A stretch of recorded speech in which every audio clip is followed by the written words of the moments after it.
We were behind on a few payments, and we couldn't get a loan nowhere, so they just immediately foreclosed it and told us we had a certain amount of days to leave.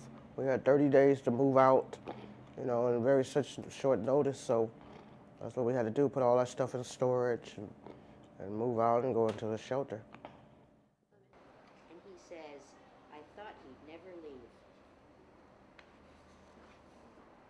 Hey, can I drive the bus?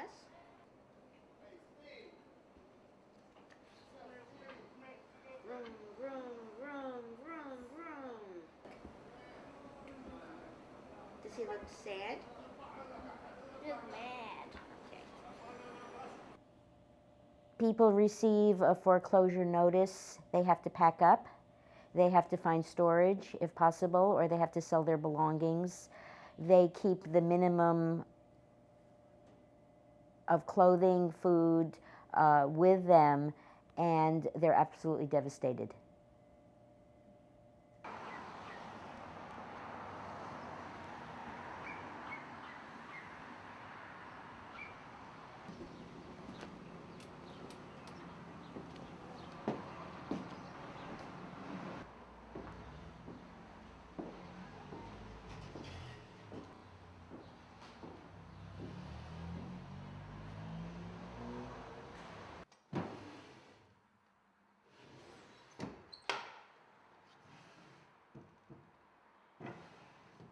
It's just deteriorated. It's that aluminum or the silver that they put behind it that's just got water damage on it. It's just destroyed the mirror itself. There's an original vacuum from 1930 in there.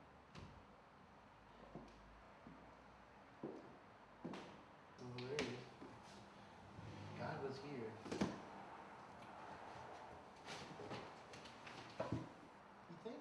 Yeah. I mean, it might be kind of a nice thing to return to a church or something like that. Yeah, there definitely is an upswing in foreclosures, and coming spring, we're going to see even more.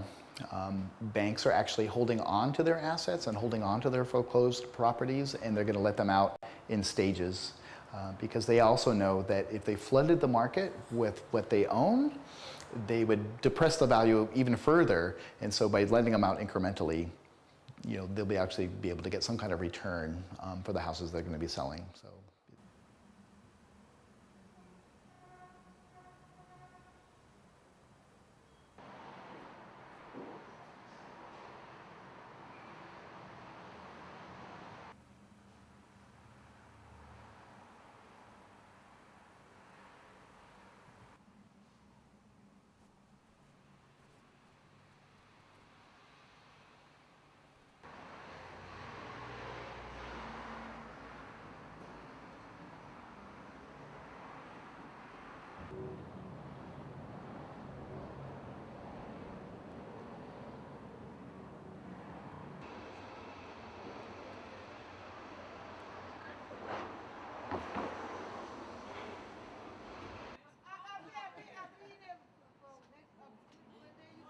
Saturday, come Saturday.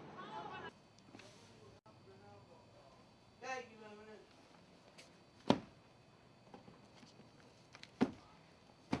Capital machine. This is Right.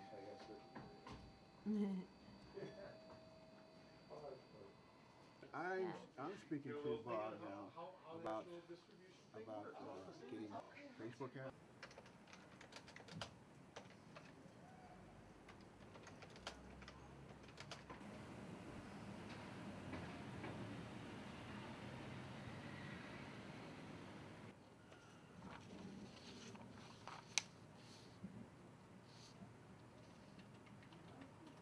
Well, I think it's important for people to understand that there are structural causes of homelessness, and I think that the recession really points to that.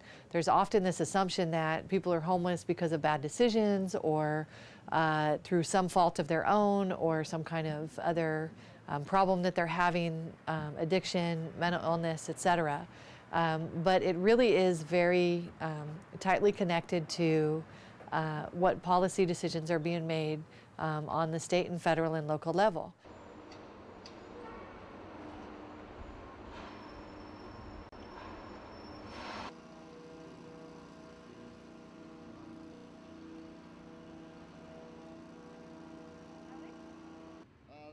copyright and intellectual laws